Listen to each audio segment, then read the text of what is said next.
안녕하세요. 반갑습니다. 현준입니다. 이번 한 주도 잘 보내셨죠? 저번 주에 랑이랑 같이 노는 영상을 올려드렸는데 댓글도 달아주시고 관심도 가져주시고 해서 기뻤습니다. 랑이랑 잠깐 이렇게 일주일 동안 같이 있으면서 정말 행복하다라고 느꼈는데 정말 털만 아니면 고양이를 한 마리 입양하고 싶다라는 생각까지 들 정도로 되게 행복한 시간이었습니다. 여러분은 어떠세요? 고양이랑 강아지 같은 동물 키우고 싶으신가요? 아니면 혼자 그냥? 고양이랑 강아지를 키우면 되게 사랑하는 마음을 더 잘 느낄 수가 있는 것 같아요. 무조건적인 사랑? 귀여운 고양이나 강아지가 나에게 뭘 해주길 바라는 게 아니잖아요. 그냥 잘 자라줬으면 좋겠고, 건강하게, 행복하게 그렇게 존재해 주는 것만으로도 또 위안이 되는 것 같습니다. 그게 곧 사랑이 아닐까 생각하는 시간을 가질 수 있었어요. 그리고 이제 오늘 읽어드릴 책에 대한 얘기를 한번 해보도록 하겠습니다. 저 같은 경우는 문득 살다 보면 삶이 좀 반복되는데 약간 매너리즘에 또 빠질 때가 있어요. 그렇게 생각될 때가 있는데 그때는 정말 잠깐 멈춰서서 자기 자신을 돌아보는 시간은 꼭 필요한 것 같습니다. 저는 그렇게 생각해요. 날 돌아보는 시간은 필요한 것 같다. 힘들 때. 여러분은 어떠신가요? 뭔가 마음이 바쁘고 삶이 계속 반복되는 것 같고 뭔가 재미도 없고 그럴 때 가끔 나 자신을 돌아보시나요? 아니면 다른 방법으로 해소를 하시나요? 오늘은 여러분들과 우리가 살면서 가끔 이렇게 마주할 수 있는 우울감이라고 하죠. 마음의 감기에 대해 이야기해 보려고 합니다. 누구에게나 찾아올 수 있지만 막상 그게 나에게 찾아오면 왠지 모르게 숨기고 싶어지고 혼자서만 끙끙 앓게 되는 그런 마음의 감기 말이죠. 그런데요, 우리가 그런 마음을 혼자만 이렇게 앓고 견뎌내야만 하는 걸까요? 감기처럼. 오늘 제가 여러분들께 소개해드릴 책은 바로 이 책입니다. 예일대학교 정신의학과 나종호 교수님의 책인데, 만일 내가 그때 내 말을 들어줬더라면 입니다. 이 책은 나종호 교수님께서 직접 겪은 불안과 우울에 대해 솔직히 고백하는 내용이 담겨 있어요. 거기에서 우리 사회에 꼭 필요한 공감과 연결의 메시지까지 이어가고 계십니다. 교수님의 경험담이 이 책에 나오는데요. 교수님께서 책에서 풀어놓다시피 조금은 숨기고 싶은 얘기, 그런 거였다고 얘기를 합니다. 그러면서 이제 취약성을 드러내는 것이 어떻게 보면 큰 위로가 될 수 있을 것 같아서 이 책을 쓴다라고 밝히고 계세요. 나종호 교수님은요, 20대 시절에 갑자기 어떤 날에 심장이 미친 듯이 뛰는 그런 경험을 했다고 해요. 그 경험을 시작으로 불안감 그리고 우울감에 시달렸다고 합니다. 그 증상들은 통증으로 이어졌고 급기야 정말 아무도 모르는 곳에서 새로운 삶을 혼자 시작해보고 싶다는 생각까지 하게 되었다고 해요. 본인이 이게 심리학을 전공하고 정신과 의사의 길을 걷던 의학도였음에도 불구하고 정신질환에 대한 좀 사회적 시선? 그런 선입견 때문에 주변에 도움을 청하기가 굉장히 어려우셨다고 합니다.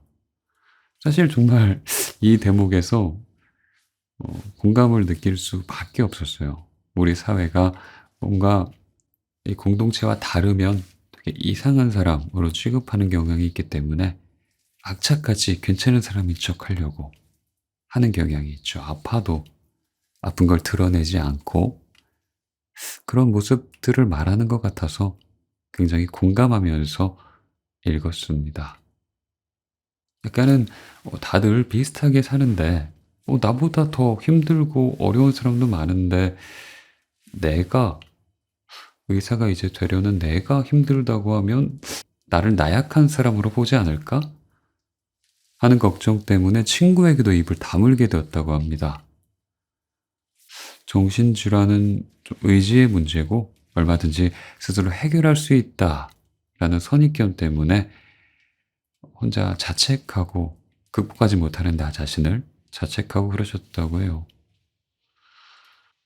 그러다 계속 그렇게 살다가 참 모두가 이 트레드밀을 열심히 뛰는데 정말 나는 이걸 더 이상 못하겠다라고 생각하며 어떻게 보면 정말 자책을 안고 미국으로 도피하듯 떠나왔다고 해요.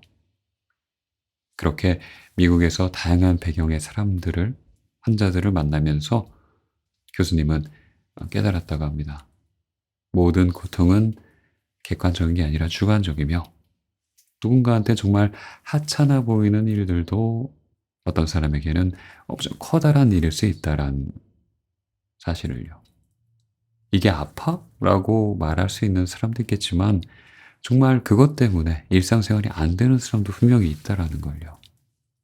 오늘 제가 약간 감기 기운이 있는지 코맹맹이 소리가 좀 나는데 이해해 주실 거라고 믿습니다. 갑자기 제가 제 목소리가 인지가 되는 순간 목소리가 코맹맹인데 약간 이런 느낌이 있는데요. 그럼에도 불구하고 여러분들과 일요일에 그 만나는 시간이 저한테 소중하기 때문에 네, 갑자기 그런 생각이 들어서 이야기해 봤습니다. 어쨌든 다시 돌아와서 이 책은요. 정말 단순히 개인의 아픔을 넘어서 어 개인 아픔에서 시작해서 우리 사회가 좀 바뀔 수 있는 좀 열린 마음으로 이렇게 대할 수 있는 그런 사회가 되길 바란다라는 마음이 담겨 있는 책이라고 생각해요. 그래서 뭐랄까 서로에게 서로의 취약성을 드러내 볼 수 있는 것이 부끄럽지 않은 일이 되는 그런 사회가 되었으면 좋겠다라고 말씀하시는데 굉장히 공감이 됐거든요. 사실 그런 대화야말로 정말 깊은 대화고 깊은 상담이 되겠죠. 아, 정말 내가 내 취약성을 이야기하면서 나도 몰랐던 나의 어떤 아픔의 원인과 또 내가 그걸 만들어 왔던 삶의 방식을 또 깨닫게 되고, 아, 이건 좀 내가 좀 고쳐야 되겠구나. 이거는 괜찮은 것 같은데? 하면서 스스로 깨닫게 되는 그런 순간이 되는 것 같아서 되게 그 말이 좋았어요. 우리가 취약성을 드러내는 그런 일이 절대 뭔가 부끄럽게 여겨지지 않는 사회가 되는 거. 그게 중요한 것 같다라는 저자의 말. 거기에 공감하며 이 책을 읽었습니다. 그래요. 오늘 하루도 잘 마무리하시고요. 제가 읽고 되게 좋았던 여러분들과 나누고 싶었던 부분을 읽어드릴게요. 잘 자요. 안녕. 비를 맞는 사람과 우산을 나눠 쓰는 것. 정신과 의사로서 마음이 힘든 사람들의 말에 계속 공감해 주다 보면 너무 힘들지 않으세요? 이런 질문을 자주 받는다. 어쩌면 유퀴즈에서 나온 내가 환자 앞에서 펑펑 울었다는 이야기를 듣고 그런 생각이 들었는지도 모르겠다. 사실 이 자리를 빌려 밝히자면 나는 환자 앞에서 운 게 아니라 환자에 관한 내용을 지도교수와 의논하던 자리에서 운 것이다. 방송 프로그램 특성상 분량이 정해져 있다 보니 그렇게 편집이 되었던 것 같다. 환자 앞에서 의사가 눈물을 보이는 것이 환자에게 치유 효과로 다가가는 경우도 물론 있지만 나는 적어도 아직까지는 진료실에서 눈물을 펑펑 흘린 적이 없다. 아니면 정신과 의사가 정서적인 공감을 주로 해주는 사람이다 라는 생각에서 비롯된 질문일지도 모르겠다. 흔히 공감이라고 하면 정서적 공감, 즉 슬픔에 빠진 상대방과 함께 눈물을 흘려주고 가슴 아파하는 모습을 생각하기 쉽다. 슬픔은 나누면 반이 된다. 는 말이 있듯이 진심을 담아 타인의 아픔에 정서적으로 공감해주는 행위가 그 사람의 고통을 덜어줄 수 있는 건 사실이다. 하지만 공감에는 인지적 공감이라는 다른 종류의 공감도 있다. 나는 정신과 의사로서 필요한 만큼의 정서적 공감은 하되 이 인지적 공감을 더 많이 하고자 노력하는 편이다. 정서적 공감이 타인이 지금 느끼는 감정을 공유하는 과정이라면 인지적 공감이란 건 나를 타인의 자리에 놓고 그 사람의 입장에서 생각하는 연습을 해보는 것이다. 비유해 말하자면 타인의 신발을 신고 걸어보는 행위다. 이 연습을 통해 우리는 타인의 생각과 그가 느끼는 감정을 이성적으로 이해해 볼 수 있다. 인지적 공감은 정신과 전문의만의 영역이 아니며 누구나 해볼 수 있는 일이다. 나를 타인의 자리에 놓는 건 생각보다 어렵지 않다. 정도의 차이는 있을지언정 인간은 누구나 인지적 공감 능력을 가지고 있기 때문이다. 우리가 소설을 읽거나 영화를 보면서 주인공의 시점에서 상황을 바라볼 수 있는 것도 이 인지적 공감 능력 덕택이다. 그래서 나는 마치 책을 읽듯 하루에 한 번 혹은 일주일에 한 번이라도 목표를 정해놓고 타인의 입장에 서보는 인지적 공감 연습을 해보기를 추천하고 싶다.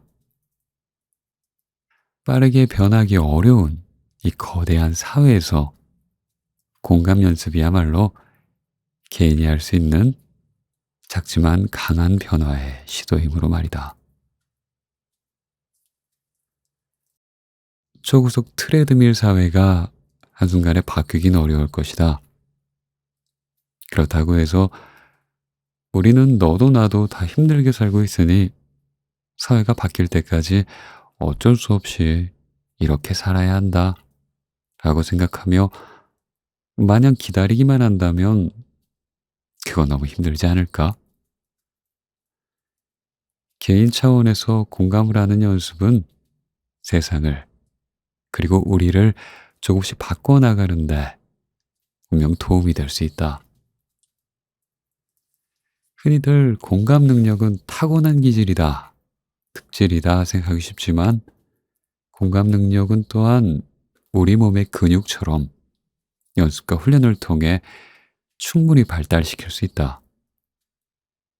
그리고 타인의 신발을 신어보고 또 그의 감정을 그대로 느끼며 함께 울고 웃어봄으로써 궁극적인 컴패션을 향해 나아갈 수 있다.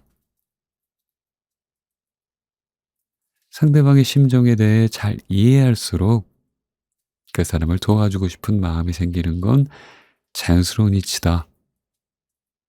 비를 맞는 사람 옆에서 비를 함께 맞아주는 것이 정서적 공감이라면 컴패션은 비를 맞는 사람과 함께 우산을 나눠 쓰는 행위에 가깝다. 메이오 클리닉에서 이직을 해야 하는 나의 상황을 말씀드렸을 때 수련 부장 교수님도 지도 교수님도 내 이야기를 들으며 눈물을 흘리거나 정서적 공감을 강하게 보이지는 않았다. 다만 그들은 인지적으로 나의 신발을 신고 걸어주었고 내가 왜 이직을 결심할 수밖에 없었는지 이해하려고 노력해 주었다. 더 나아가 어떻게 하면 나의 고통을 덜어줄 수 있을지 적극적으로 고민해 주었으며 나의 이직 과정을 앞장서서 도와주기까지 했다. 그때 정작 눈물을 보인 건 공감을 받는 당사자였던 나였다. 이직 소식을 접한 또 다른 나의 동기 또한 나에게 이렇게 답해 주었다. 나는 만약에 말이야, 내 여자친구가 다른 주에 직장을 구했다고 해도 그녀를 따라갔을 거야. 그렇지 않으면 나의 삶은 참 힘들어졌을 테니까 말이야. 그런데 넌 심지어 여자친구가 아닌 아내가 있는 입장이고 그 태어날 아기까지 있잖아. 당연히 가야지. 난 너의 결정을 전폭적으로 지지해. 결국 인지적인 공감 연습을 통해 나는 나의 자신과 감정을 과도하게 소모하지 않으면서 타인의 입장을 이해하게 되고 동시에 아픔까지 덜어줄 수 있게 되는 것이다. 그렇게 누군가의 신발에 조심스럽게 발을 끼워 넣어 봤을 때 우리는 비로소 이렇게 말할 수 있지 않을까? 나만 힘든 줄 알았는데 너도 많이 힘들었구나.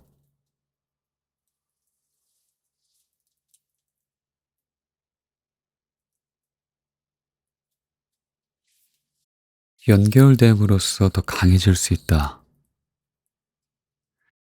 정신 건강을 위해 가장 중요한 것을 꼽으라면 나는 주저없이 운동과 사회적 연결을 꼽는다. 마찬가지로 우울증을 예방하기 위해 가장 좋은 셀프 처방전 또한 운동과 사회적 연결이다. 이 이야기를 하면 종종 나오는 질문이 하나 있는데 SNS도 사회적 연결에 도움이 되냐는 것이다. 그런 질문이 나올 때면 나는 역으로 청중에게 질문을 던진다. 어, 어느 관계나 마찬가지로 관계의 질에 따라 다르겠죠. 여러분은 만약 정신적으로 힘든 일이 있을 때 SNS로 연결된 친구에게 의지할 수 있나요? 그 친구가 당신의 말을 진심으로 들어주고 시간을 들여 당신의 고통을 덜어주려 노력할까요? 여러분이 그 친구가 당장 달려와 주길 원한다면 그분은 기꺼이 달려올까요? 만약 이 질문들에 모두 네라고 답할 수 있는 관계가 SNS에 있다면 그 연결은 분명히 도움이 될 거예요. 다만 많은 경우에 SNS에서 만난 관계는 그렇지 못하기 때문에 전문가들이 SNS의 인공관계에 대해 우려를 표하는 것이고요. 학술적으로 외로움이란 개인이 바라는 사회적 관계와 현실 사이의 괴리로 인해 느껴지는 주관적 고통을 말한다. 2024년의 한국은 말 그대로 외로운 나라다. 30년 전만 해도 10% 미만이었던 1인 가구가 전체 인구의 30%를 넘어섰으며 이 추세대로라면 수년 내에 40%를 돌파할 것으로 예상된다. 20대 10명 중 6명이 외로움을 느낀다는 조사 결과도 있다.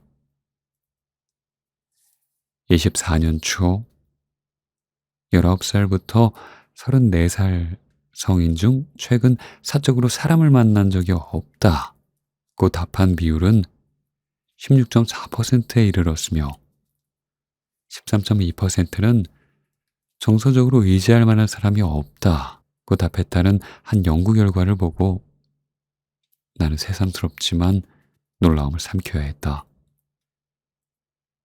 트럼프 지지자였던 환자의 거침없는 언사도 묵묵히 들어야 했듯이 정신적 의사로서 나는 듣기 싫은 이야기도 잘 들어주는 습관을 매일매일 쌓아갈 수밖에 없다. 그런 나조차도 질색하는 말이 딱 하나 있는데 한국 사람들은 워낙 우울한 성향이 있다는 말이다. 이는 피해자를 탓하는 전형적인 프레임이다. 한국은 유독 자살률이 높다는 이야기를 워낙 오래전부터 들어온 탓에 우리 사회는 늘 우울하며 내내 자살률이 높았다고 착각하기 쉽다. 하지만 1997년 외환위기까지 한국은 자살률이 높지 않았고 오히려 OECD 평균보다 한참 자살률이 낮은 나라였다. 하지만 외환위기가 급격한 사회 그리고 경제적 구조의 변화를 가져오며 우리 사회 또한 빠르게 변했다. 그런 격변을 거치며 겪은 공동체의 붕괴 또한 자살률을 높인 빼놓을 수 없는 이유일 것이다. 실제로 자살을 학문의 영역에서 처음 다룬 사회학자 에밀 뒤르켐은 사회의 결속력이 떨어질수록 개인의 자살 위험성과 사회의 자살률은 반대로 높아진다고 주장했으며 현대의 자살 연구의 거장인 토마스 조이너 역시 비슷한 맥락으로 좌절된 소속감, 즉 타인으로부터의 연결과 지지를 받지 못하는 경험을 자살의 주요 원인 중 하나로 꼽았다. 1997년을 배경으로 한 응답하라 시리즈는 1994년을 거쳐 1988년까지 거슬러 내려갔다. 세 편 모두 인기리에 방영되었지만 그 중에서도 가장 많은 사랑을 받은 시리즈는 역시 응답하라 1988이 아닐까? 덕선이란 여주인공을 필두로 그 주변 4명의 남자친구들이 함께 골목을 누비며 서로의 부모들과 대가족처럼 지내는 모습을 보여준 이 드라마가 유달리 사랑을 받았던 이유는 바로 그 시절의 공동체적 감성을 많은 이들이 그리워하기 때문일 것이다. 나 또한 어린 시절을 생각하면 응답하라 1988처럼 학교가 끝나면 놀이터나 운동장에서 친구들과 함께 놀고 예정에도 없이 친구의 집에 들르고 친구들도 우리 집에 스스럼 없이 놀러 오던 모습이 떠오르곤 한다. 어릴 때 형이랑 이렇게 놀다 보면 꼭 엄마가 밥 먹으라고 불렀는데 이제는 아무도 안 부르네. 넷플릭스 드라마 오징어 게임 거기에 마지막 장면에 나오는 주인공 기훈과 상우는 친구들과 함께 해질 무렵까지 걱정 없이 뛰놀던 어린 시절을 상상하며 말한다. 이제는 볼 수도 없는 내 유년기의 풍경이 떠올라 마음 한편이 쓸쓸해지기도 했다. 2024년을 살아가는 지금 응답하라 1988에서와 같이 아무 걱정 없이 모여놀다가 급작스레 친구네서 저녁을 먹고 집에 돌아오는 시대는 아마 다시는 돌아오지 않을 것이다. 응답하라 1944에서 보여주었던 대학교의 하숙집 역시 모두 원룸으로 바뀌었다. 그래서 오늘날 청년들의 키워드는 혼자다. 혼자 살고 혼자 밥을 먹고 혼자 방에서 유튜브를 본다. 하지만 아이러니하게도 그렇게 혼자 있는 상황에서도 우리는 타인과 연결되기를 원하는데 그 결과 나타나는 게 온라인 커뮤니티다. 대학 내일연구소의 연구 결과에 따르면 MZ세대의 70% 이상이 온라인 커뮤니티를 이용하며 그중 절반 가까이는 매일 접속한다고 한다. 이는 혼자 있는 걸 편하게 느끼면서도 동시에 사회적 연결을 원하는 우리 기저에 모순된 마음이 반영된 사회적 현상이라고 생각한다. 잠시 고시촌에서 자취하던 대학생 시절, 나 역시 학교 커뮤니티에서 위안을 찾곤 했던 기억이 떠오른다. 그렇게 SNS와 온라인 커뮤니티를 통해 우리는 누군가와 서로 연결되는 듯 느끼지만 정작 그 관계들이 나에게 진정한 정서적 지지를 줄 수 있는지는 사실 확인하기 어렵다. 미국 음유총감인 비백 머시 박사가 외로움을 시대의 전염병으로 규정한 것을 보면 외로움은 한국뿐 아니라 전 세계에 퍼지고 있는 것 같아. 영국에서도 사회적 처방이라는 프로그램이 진행되고 있다. 의사들이 사회적으로 고립되거나 외로움을 느끼는 환자들에게 사회적 관계를 처방하는 시스템이다.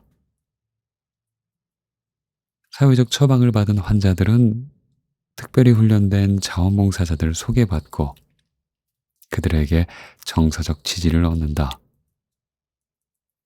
이러한 사회적 처방은 단순히 정신건강뿐 아니라 각종 신체 건강 지표 또한 향상시켰다고 한다. 이에 영국에서는 외로움을 감소시키기 위해 2024년까지 100만 명에게 사회적 처방을 하는 걸 목표로 하고 있다. 의사가 사회적 관계를 처방하는 현실을 보면 외로움은 전염병이다 라는 머시 박사의 말이 한층 더 와닿는다. 요즘처럼 스스로의 건강에 신경 쓰는 웰빙 시대에 하루에 담배 15개 피를 피우는 것 같은, 하루에 6잔의 술을 마시는 것과 같은 그런 건강에 해로운 요인이 있다면 누구든 어떤 수를 써서라도 이를 피하려 하지 않을까? 다만 그게 공기처럼 우리 눈에 잘 띄지 않는 거라면 피할 생각조차 하지 못할 터이다.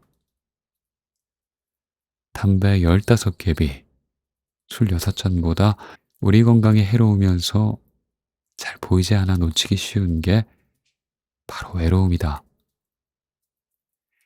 이제는 의식적으로라도 스스로에게 사회적 처방을 내리는 일이 필요하지 않을까?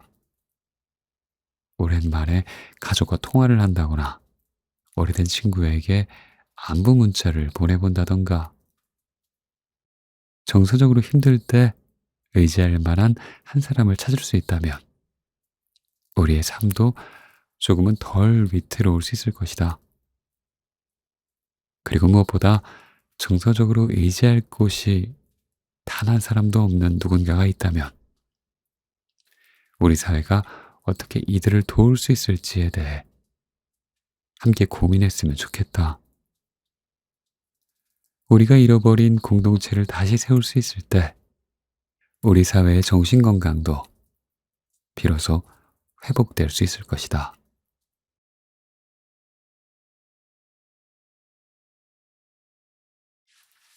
도움이 필요해 라는 말 한마디.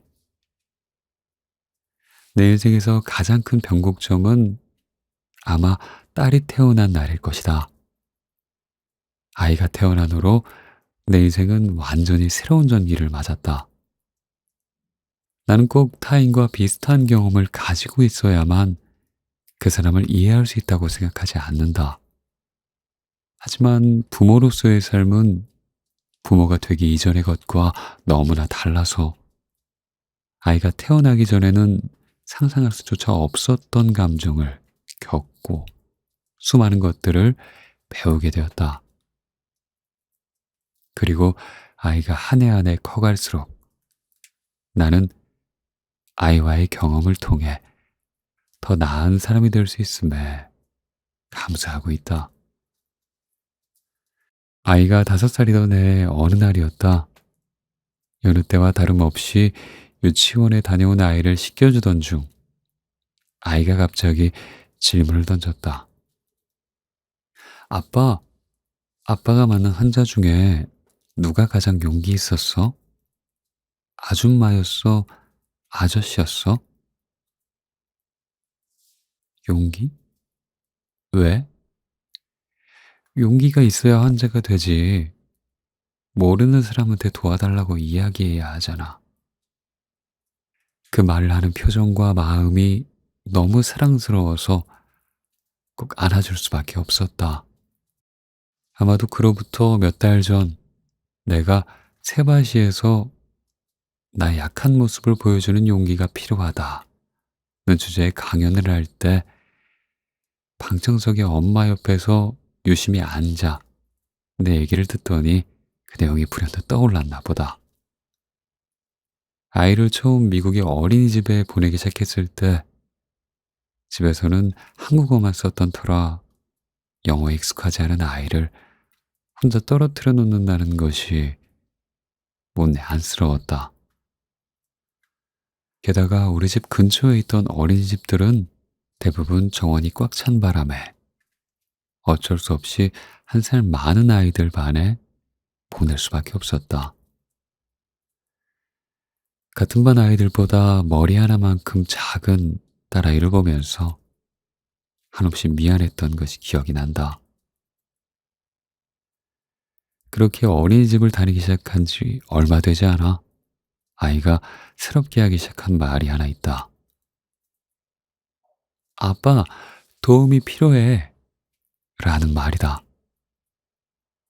즉, 아이가 미국 단체 생활에서 처음 배운 건 도움이 필요할 때 도움을 요청하는 법이었다. 힘들어도 내색하지 않는 것이 강인한 사람이라고 배운 나에겐 이건 정말 신선한 충격이었다. 모든 일을 혼자 해결할 필요도 그럴 수도 없다는 것.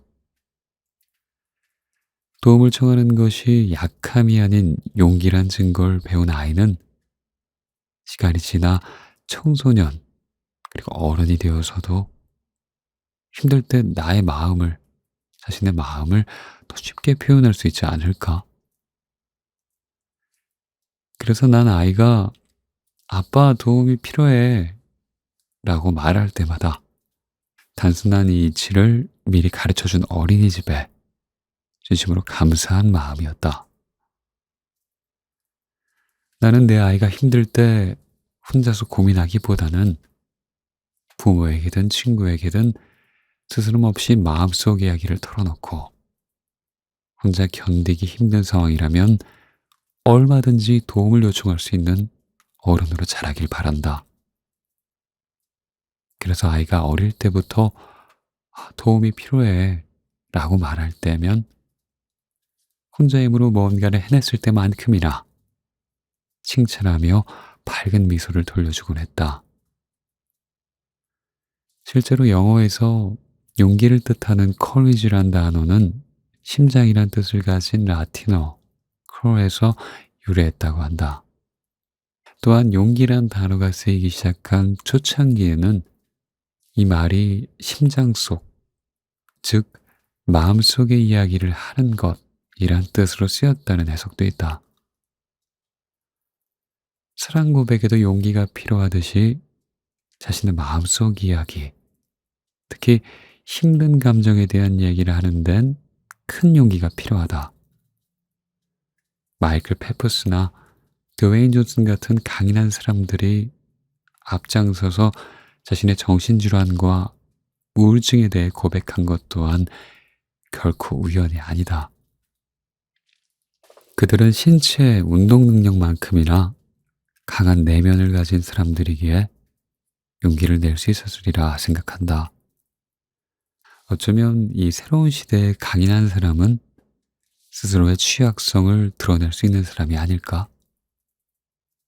자신의 만성적인 우울증을 공개적으로 고백한 드웨인 존슨이 도움을 청하는 것은 약함이 아니라 오히려 우리의 슈퍼파워다 라고 말했듯이 말이다.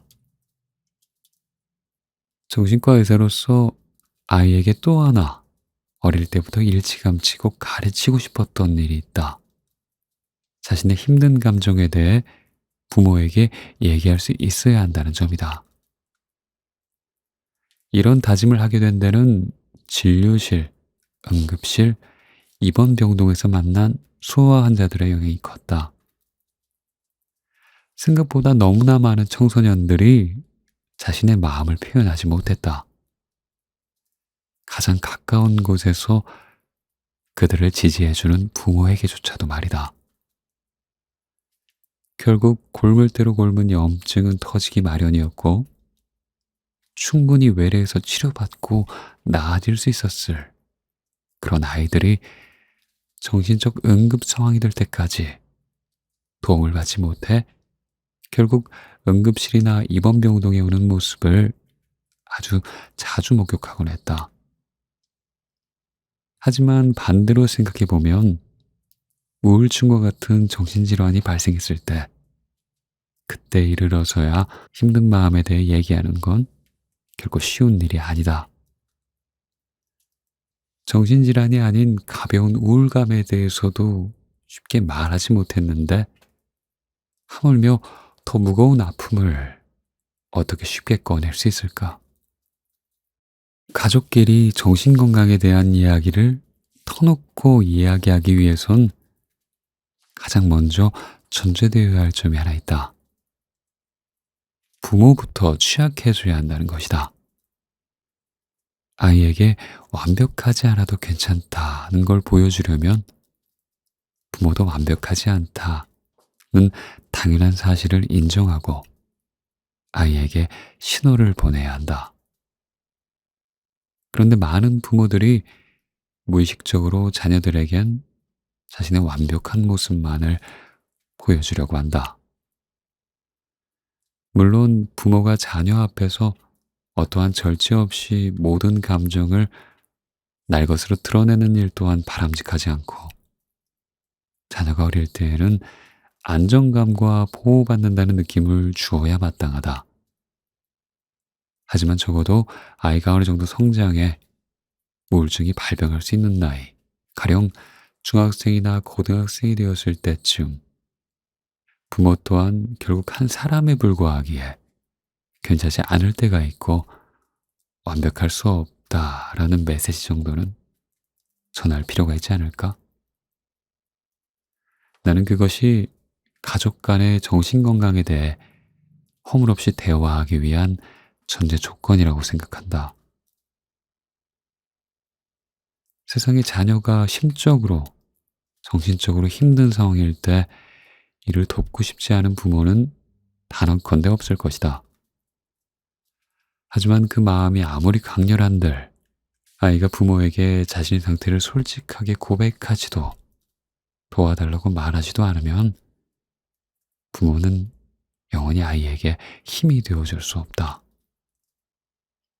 게다가 우울증이 걸린 뇌는 자신이 타인에게 짐이 된다고 세뇌를 시켜버리기 때문에 부정적인 감정을 나누는 게 습관화되지 않은 이상 우울한 마음을 숨기기 쉽다. 미국의 크리스 게사드라는 코미디언은 10대 때부터 우울증과 공황장애, 자살 생각에 시달렸다고 한다. 그는 이에 대해 솔직한 고백, 커리어 자살이라는 다큐멘터리를 제작해 평단과 대중의 찬사를 받기도 했다. 그 게사드는 자신이 10대 때부터 우울증에 시달렸고 고등학교를 졸업할 무렵에는 스스로도 전문적인 도움이 필요하다는 사실을 깨달았으나 실제로는 대학교를 졸업할 때까지 그 누구에게도 도움을 청하지 못했다며 자신의 블로그에 직접 글을 남겼다. 그 당시 그에게 가장 큰 두려움 중 하나는 바로 아버지를 실망시키는 것이었다. 하지만 정작 시간이 흐른 뒤 우울증에 대한 그의 들은 고백을 들은 아버지는 이렇게 말했다고 한다. 만약 네가 고등학교 때 나에게 우울증에 대해 털어놓았다고 해도 나는 아마 너를 어떻게 도와줄 수 있을지 잘 몰랐을 거야. 하지만 너를 도와줄 수 있는 사람을 찾기 위해 그 어떤 벽이라도 뚫고 지나갔을 거야. 나 역시 한 아이의 아버지로서 게사드 아버지의 말을 읽으며 가슴이 저며왔다. 아마 세상에 어떤 부모든 그와 같은 마음이지 않을까? 아이가 우울해서 세상을 등지고 싶을 만큼 힘들다고 하는데 그때 부모의 마음은 누구나 별반 다르지 않을 것이다. 자신이 직접 아이의 우울을 해결하거나 도와줄 방법은 모르더라도 어떻게든 그 문제를 도와줄 수 있는 사람을 찾기 위해 백방으로 노력하는 것이 부모이다. 단 이 역시도 아이가 부모에게 힘든 마음을 터놓고 이야기한다는 전제 조건이 성립되어야 가능하다. 그래서 나는 딸이 조금 더 크면 꼭 해주고 싶은 말이 하나 있다. 마음이 힘들어지면 말이야, 우리 뇌는 마치 주변 사람들이 자기를 짐처럼 여길까봐 걱정을 하게 만들곤 해. 도움을 청해도 아무 도움도 받지 못할 거라고 머릿속에서 거짓말을 하는 거지. 그런데 실제로는 그렇지 않았어. 아빠 주위에는 아빠가 손을 내밀면 기꺼이 도움을 줄 사람들이 굉장히 많았거든. 그러니까 우리 딸도 마음이 힘들면 꼭 말해줄 수 있겠니? 문자 한 통이나 말 한마디, 통화 한 번이면 충분해. 엄마 아빠는 어떤 상황에서도 널 평가하거나 너에게 실망하지 않을 거야. 아니, 네가 엄마 아빠에게 도움을 청했다는 걸 누구보다도 자랑스러워할 거란다.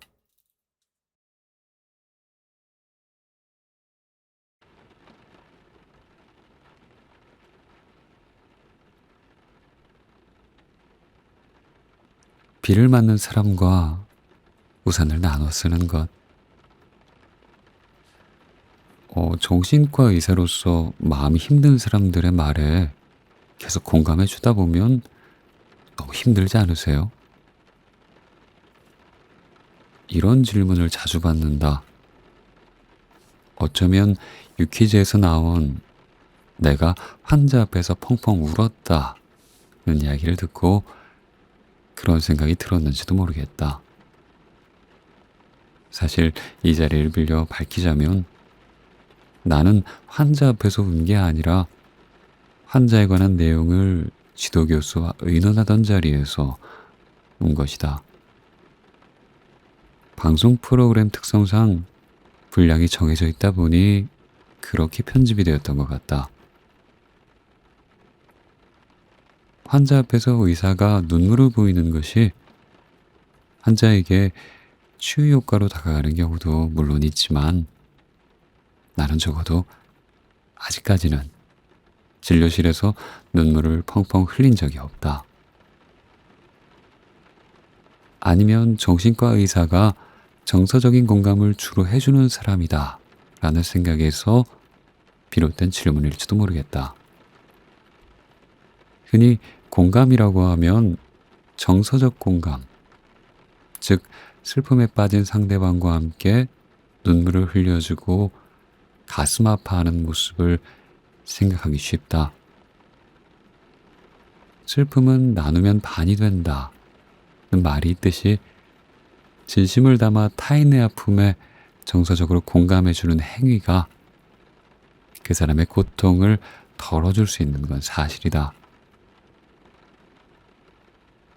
하지만 공감에는 인지적 공감이라는 다른 종류의 공감도 있다. 나는 정신과 의사로서 필요한 만큼의 정서적 공감은 하되 이 인지적 공감을 더 많이 하고자 노력하는 편이다. 정서적 공감이 타인이 지금 느끼는 감정을 공유하는 과정이라면 인지적 공감이란 건 나를 타인의 자리에 놓고 그 사람의 입장에서 생각하는 연습을 해보는 것이다. 비유해 말하자면 타인의 신발을 신고 걸어보는 행위다. 이 연습을 통해 우리는 타인의 생각과 그가 느끼는 감정을 이성적으로 이해해 볼 수 있다. 인지적 공감은 정신과 전문의만의 영역이 아니며 누구나 해볼 수 있는 일이다. 나를 타인의 자리에 놓는 건 생각보다 어렵지 않다. 정도의 차이는 있을지언정 인간은 누구나 인지적 공감 능력을 가지고 있기 때문이다. 우리가 소설을 읽거나 영화를 보면서 주인공의 시점에서 상황을 바라볼 수 있는 것도 이 인지적 공감 능력 덕택이다. 그래서 나는 마치 책을 읽듯 하루에 한 번 혹은 일주일에 한 번이라도 목표를 정해놓고 타인의 입장에 서보는 인지적 공감 연습을 해보기를 추천하고 싶다. 빠르게 변하기 어려운 이 거대한 사회에서 공감 연습이야말로 개인이 할 수 있는 작지만 강한 변화의 시도이므로 말이다. 초고속 트레드밀 사회가 한순간에 바뀌긴 어려울 것이다. 그렇다고 해서 우리는 너도 나도 다 힘들게 살고 있으니 사회가 바뀔 때까지 어쩔 수 없이 이렇게 살아야 한다 라고 생각하며 마냥 기다리기만 한다면 그건 너무 힘들지 않을까? 개인 차원에서 공감을 하는 연습은 세상을 그리고 우리를 조금씩 바꿔나가는데 분명 도움이 될 수 있다. 흔히들 공감 능력은 타고난 기질이다, 특질이다 생각하기 쉽지만 공감 능력은 또한 우리 몸의 근육처럼 연습과 훈련을 통해 충분히 발달시킬 수 있다. 그리고 타인의 신발을 신어보고 또 그의 감정을 그대로 느끼며 함께 울고 웃어봄으로써 궁극적인 컴패션을 향해 나아갈 수 있다. 상대방의 심정에 대해 잘 이해할수록 그 사람을 도와주고 싶은 마음이 생기는 건 자연스러운 이치다. 비를 맞는 사람 옆에서 비를 함께 맞아주는 것이 정서적 공감이라면 컴패션은 비를 맞는 사람과 함께 우산을 나눠 쓰는 행위에 가깝다. 메이오 클리닉에서 이직을 해야 하는 나의 상황을 말씀드렸을 때 수련 부장 교수님도 지도 교수님도 내 이야기를 들으며 눈물을 흘리거나 정서적 공감을 강하게 보이지는 않았다. 다만 그들은 인지적으로 나의 신발을 신고 걸어주었고 내가 왜 이직을 결심할 수밖에 없었는지 이해하려고 노력해 주었다. 더 나아가 어떻게 하면 나의 고통을 덜어줄 수 있을지 적극적으로 고민해 주었으며 나의 이직 과정을 앞장서서 도와주기까지 했다. 그때 정작 눈물을 보인 건 공감을 받는 당사자였던 나였다. 이직 소식을 접한 또 다른 나의 동기 또한 나에게 이렇게 답해 주었다. 나는 만약에 말이야, 내 여자친구가 다른 주에 직장을 구했다고 해도 그녀를 따라갔을 거야. 그렇지 않으면 나의 삶은 참 힘들어졌을 테니까 말이야. 그런데 넌 심지어 여자친구가 아닌 아내가 있는 입장이고 태어날 아기까지 있잖아. 당연히 가야지. 난 너의 결정을 전폭적으로 지지해. 결국 인지적인 공감 연습을 통해 나는 나의 자신과 감정을 과도하게 소모하지 않으면서 타인의 입장을 이해하게 되고 동시에 아픔까지 덜어줄 수 있게 되는 것이다. 그렇게 누군가의 신발에 조심스럽게 발을 끼워 넣어 보았을 때 우리는 비로소 이렇게 말할 수 있지 않을까? 나만 힘든 줄 알았는데 너도 많이 힘들었구나.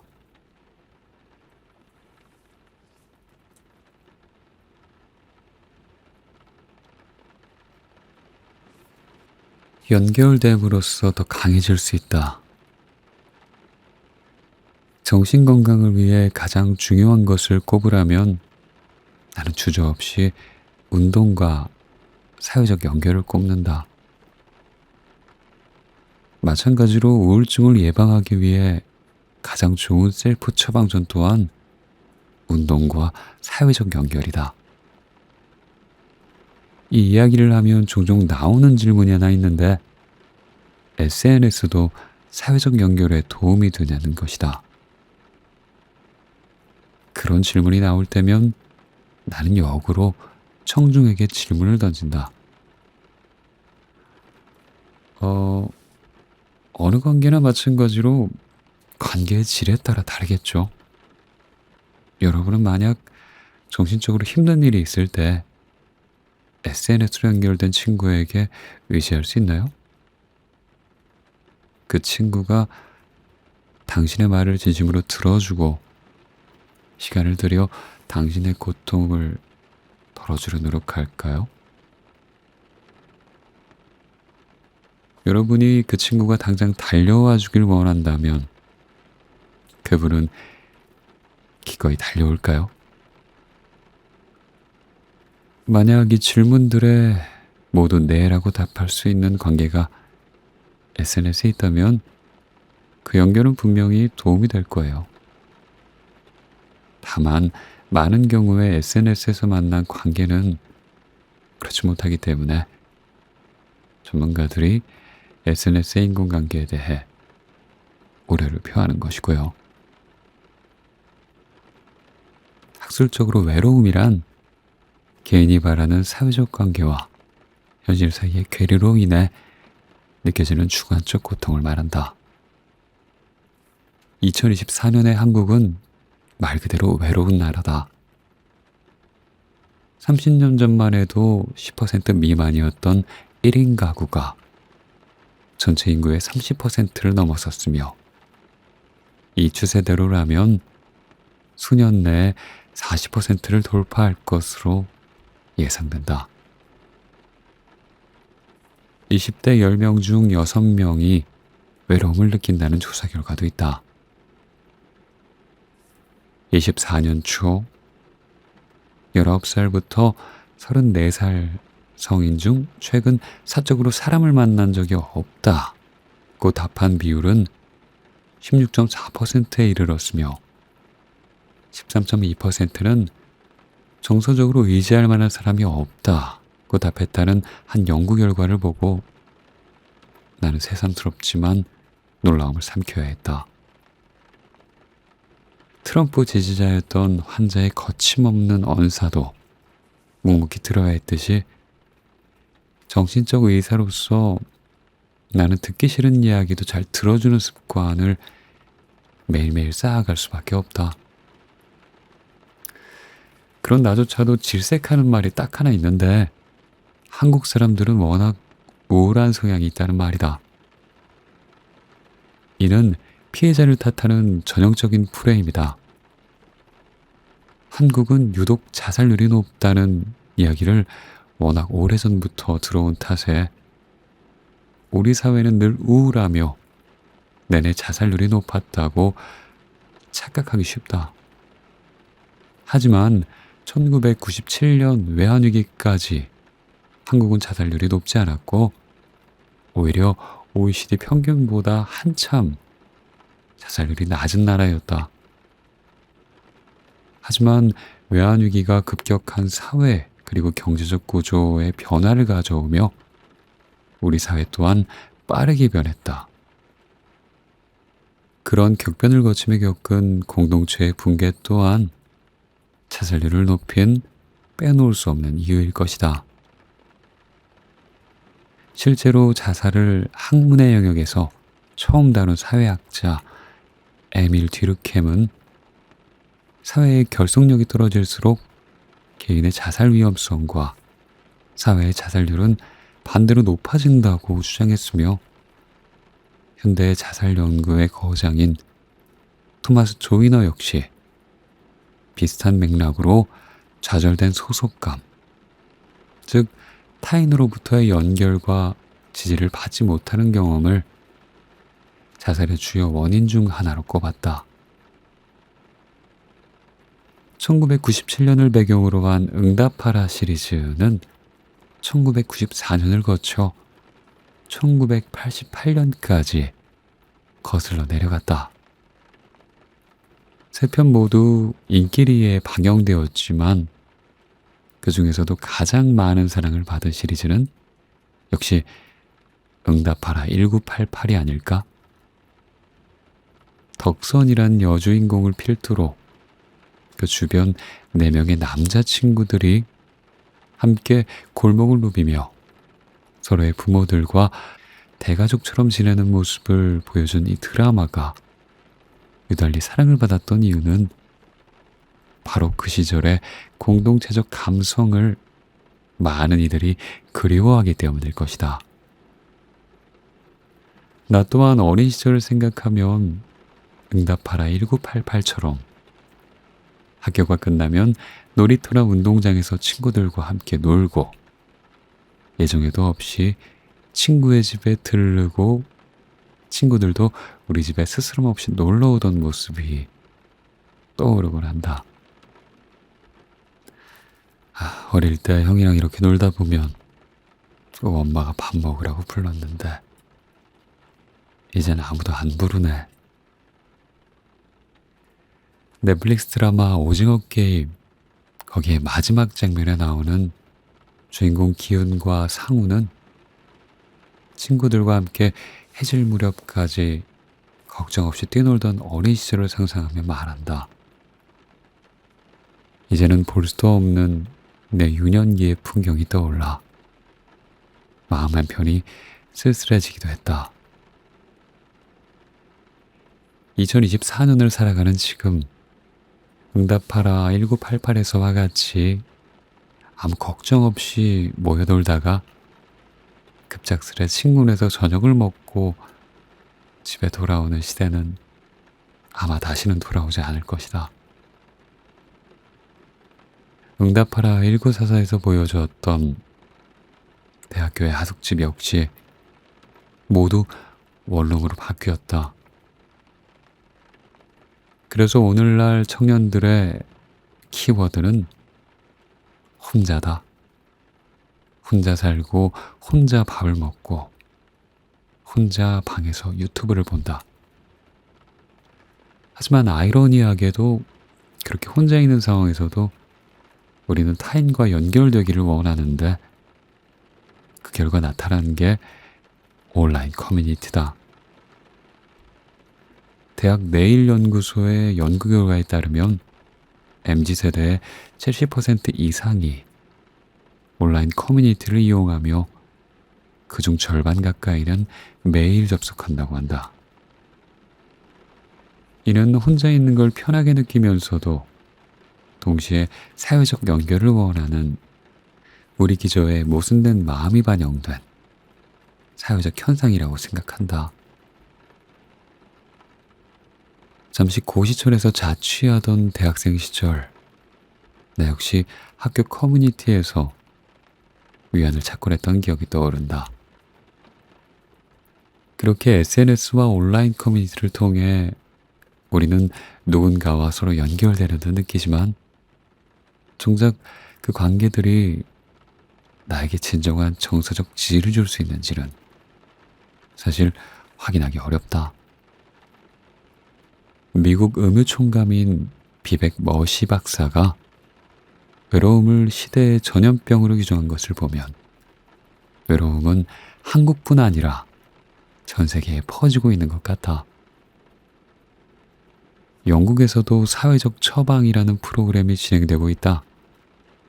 의사들이 사회적으로 고립되거나 외로움을 느끼는 환자들에게 사회적 관계를 처방하는 시스템이다. 사회적 처방을 받은 환자들은 특별히 훈련된 자원봉사자들을 소개받고 그들에게 정서적 지지를 얻는다. 이러한 사회적 처방은 단순히 정신건강뿐 아니라 각종 신체 건강 지표 또한 향상시켰다고 한다. 이에 영국에서는 외로움을 감소시키기 위해 2024년까지 100만 명에게 사회적 처방을 하는 걸 목표로 하고 있다. 의사가 사회적 관계를 처방하는 현실을 보면 외로움은 전염병이다 라는 머시 박사의 말이 한층 더 와닿는다. 요즘처럼 스스로의 건강에 신경 쓰는 웰빙 시대에 하루에 담배 15개 피를 피우는 것 같은, 하루에 6잔의 술을 마시는 것과 같은 그런 건강에 해로운 요인이 있다면 누구든 어떤 수를 써서라도 이를 피하려 하지 않을까? 다만 그게 공기처럼 우리 눈에 잘 띄지 않는 거라면 피할 생각조차 하지 못할 터이다. 담배 15개 술 6잔보다 우리 건강에 해로우면서 잘 보이지 않아 놓치기 쉬운 게 바로 외로움이다.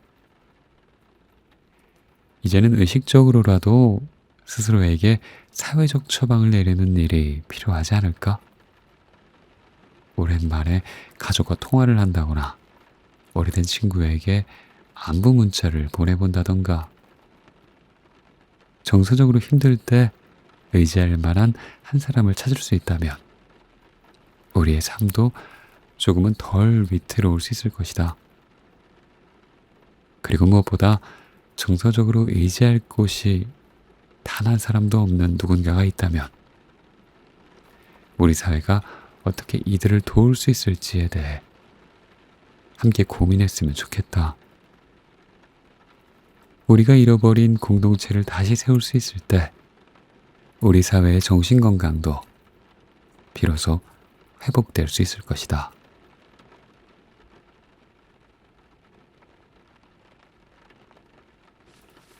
도움이 필요해 라는 말 한마디. 내 인생에서 가장 큰 변곡점은 아마 딸이 태어난 날일 것이다. 아이가 태어난 후로 내 인생은 완전히 새로운 전기를 맞았다. 나는 꼭 타인과 비슷한 경험을 가지고 있어야만 그 사람을 이해할 수 있다고 생각하지 않는다. 하지만 부모로서의 삶은 부모가 되기 이전의 것과 너무나 달라서 아이가 태어나기 전에는 상상할 수조차 없었던 감정을 겪고 수많은 것들을 배우게 되었다. 그리고 아이가 한 해 한 해 커갈수록 나는 아이와의 경험을 통해 더 나은 사람이 될 수 있음에 감사하고 있다. 아이가 5살이던 해 어느 날이었다. 여느 때와 다름없이 유치원에 다녀온 아이를 씻겨주던 중 아이가 갑자기 질문을 던졌다. 아빠가 만난 환자 중에 누가 가장 용기 있었어?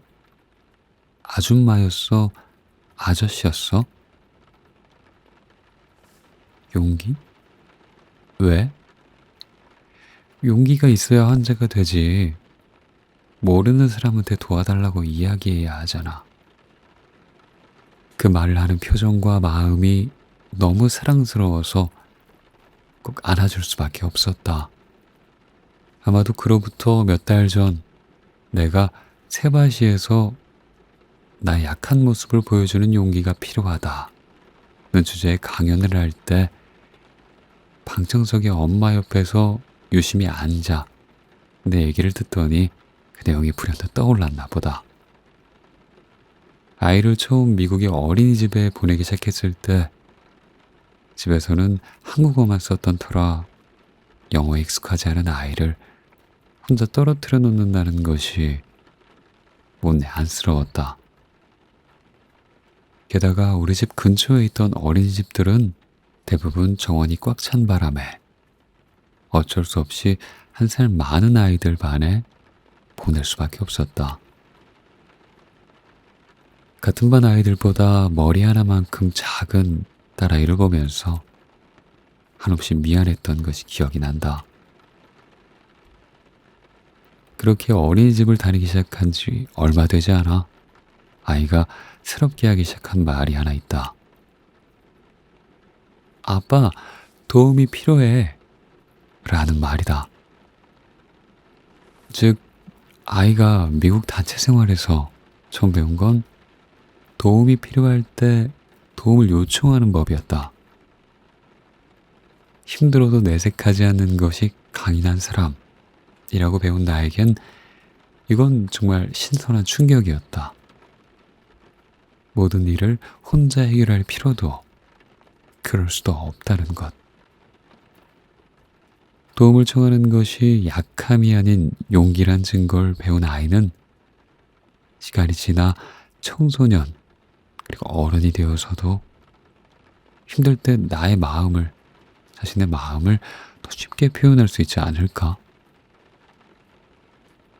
그래서 난 아이가 아빠 도움이 필요해 라고 말할 때마다 단순한 이 이치를 미리 가르쳐준 어린이집에 진심으로 감사한 마음이었다. 나는 내 아이가 힘들 때 혼자서 고민하기보다는 부모에게든 친구에게든 스스럼없이 마음속 이야기를 털어놓고 혼자 견디기 힘든 상황이라면 얼마든지 도움을 요청할 수 있는 어른으로 자라길 바란다. 그래서 아이가 어릴 때부터 도움이 필요해 라고 말할 때면 혼자 힘으로 뭔가를 해냈을 때만큼이나 칭찬하며 밝은 미소를 돌려주곤 했다. 실제로 영어에서 용기를 뜻하는 courage란 단어는 심장이란 뜻을 가진 라틴어 core에서 유래했다고 한다. 또한 용기란 단어가 쓰이기 시작한 초창기에는 이 말이 심장 속, 즉 마음속의 이야기를 하는 것이란 뜻으로 쓰였다는 해석도 있다. 사랑 고백에도 용기가 필요하듯이 자신의 마음속 이야기, 특히 힘든 감정에 대한 얘기를 하는 데는 큰 용기가 필요하다. 마이클 페퍼스나 드웨인 존슨 같은 강인한 사람들이 앞장서서 자신의 정신질환과 우울증에 대해 고백한 것 또한 결코 우연이 아니다. 그들은 신체 운동 능력만큼이나 강한 내면을 가진 사람들이기에 용기를 낼 수 있었으리라 생각한다. 어쩌면 이 새로운 시대의 강인한 사람은 스스로의 취약성을 드러낼 수 있는 사람이 아닐까? 자신의 만성적인 우울증을 공개적으로 고백한 드웨인 존슨이 도움을 청하는 것은 약함이 아니라 오히려 우리의 슈퍼파워다 라고 말했듯이 말이다. 정신과 의사로서 아이에게 또 하나 어릴 때부터 일찌감치고 가르치고 싶었던 일이 있다. 자신의 힘든 감정에 대해 부모에게 얘기할 수 있어야 한다는 점이다. 이런 다짐을 하게 된 데는 진료실, 응급실, 입원병동에서 만난 소아 환자들의 영향이 컸다.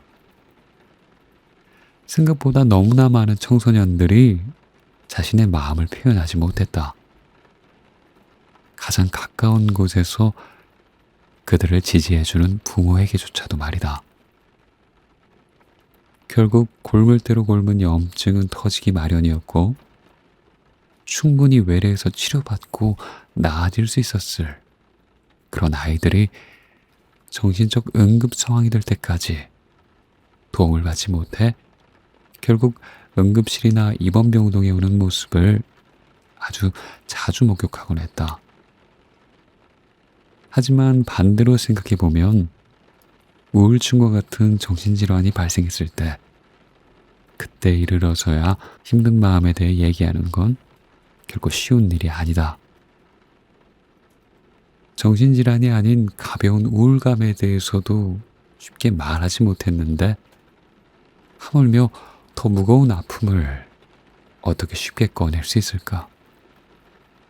가족끼리 정신건강에 대한 이야기를 터놓고 이야기하기 위해선 가장 먼저 전제되어야 할 점이 하나 있다. 부모부터 취약해져야 한다는 것이다. 아이에게 완벽하지 않아도 괜찮다는 걸 보여주려면 부모도 완벽하지 않다는 당연한 사실을 인정하고 아이에게 신호를 보내야 한다. 그런데 많은 부모들이 무의식적으로 자녀들에겐 자신의 완벽한 모습만을 보여주려고 한다. 물론 부모가 자녀 앞에서 어떠한 절제 없이 모든 감정을 날 것으로 드러내는 일 또한 바람직하지 않고, 자녀가 어릴 때에는 안정감과 보호받는다는 느낌을 주어야 마땅하다. 하지만 적어도 아이가 어느 정도 성장해 우울증이 발병할 수 있는 나이, 가령 중학생이나 고등학생이 되었을 때쯤, 부모 또한 결국 한 사람에 불과하기에 괜찮지 않을 때가 있고 완벽할 수 없다라는 메시지 정도는 전할 필요가 있지 않을까? 나는 그것이 가족 간의 정신건강에 대해 허물없이 대화하기 위한 전제 조건이라고 생각한다. 세상에 자녀가 심적으로, 정신적으로 힘든 상황일 때 이를 돕고 싶지 않은 부모는 단언컨대 없을 것이다. 하지만 그 마음이 아무리 강렬한들 아이가 부모에게 자신의 상태를 솔직하게 고백하지도 도와달라고 말하지도 않으면 부모는 영원히 아이에게 힘이 되어줄 수 없다. 게다가 우울증이 걸린 뇌는 자신이 타인에게 짐이 된다고 세뇌를 시켜버리기 때문에 부정적인 감정을 나누는 게 습관화되지 않은 이상 우울한 마음을 숨기기 쉽다. 미국의 크리스 게사드라는 코미디언은 10대 때부터 우울증과 공황장애, 자살 생각에 시달렸다고 한다. 그는 이에 대해 솔직한 고백, 커리어 자살이라는 다큐멘터리를 제작해 평단과 대중의 찬사를 받기도 했다. 그 게사드는 자신이 10대 때부터 우울증에 시달렸고 고등학교를 졸업할 무렵에는 스스로도 전문적인 도움이 필요하다는 사실을 깨달았으나 실제로는 대학교를 졸업할 때까지 그 누구에게도 도움을 청하지 못했다며 자신의 블로그에 직접 글을 남겼다. 그 당시 그에게 가장 큰 두려움 중 하나는 바로 아버지를 실망시키는 것이었다. 하지만 정작 시간이 흐른 뒤 우울증에 대한 그의 드늦은 고백을 들은 아버지는 이렇게 말했다고 한다. 만약 네가 고등학교 때 나에게 우울증에 대해 털어놓았다고 해도 나는 아마 너를 어떻게 도와줄 수 있을지 잘 몰랐을 거야. 하지만 너를 도와줄 수 있는 사람을 찾기 위해 그 어떤 벽이라도 뚫고 지나갔을 거야. 나 역시 한 아이의 아버지로서 게사드 아버지의 말을 읽으며 가슴이 저며왔다.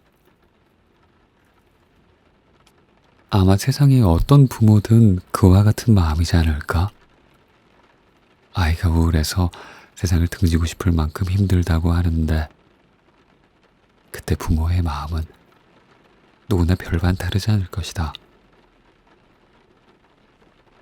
자신이 직접 아이의 우울을 해결하거나 도와줄 방법은 모르더라도 어떻게든 그 문제를 도와줄 수 있는 사람을 찾기 위해 백방으로 노력하는 것이 부모이다.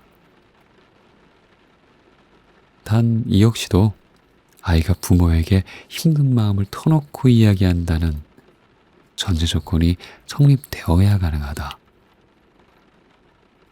그래서 나는 딸이 조금 더 크면 꼭 해주고 싶은 말이 하나 있다. 마음이 힘들어지면 말이야, 우리 뇌는 마치 주변 사람들이 자기를 짐처럼 여길까 봐 걱정을 하게 만들곤 해. 도움을 청해도 아무 도움도 받지 못할 거라고 머릿속에서 거짓말을 하는 거지. 그런데 실제로는 그렇지 않았어. 아빠 주위에는 아빠가 손을 내밀면 기꺼이 도움을 줄 사람들이 굉장히 많았거든. 그러니까 우리 딸도 마음이 힘들면 꼭 말해줄 수 있겠니? 문자 한 통이나 말 한마디, 통화 한 번이면 충분해. 엄마 아빠는 어떤 상황에서도 널 평가하거나 너에게 실망하지 않을 거야. 아니, 네가 엄마 아빠에게 도움을 청했다는 걸 누구보다도 자랑스러워할 거란다.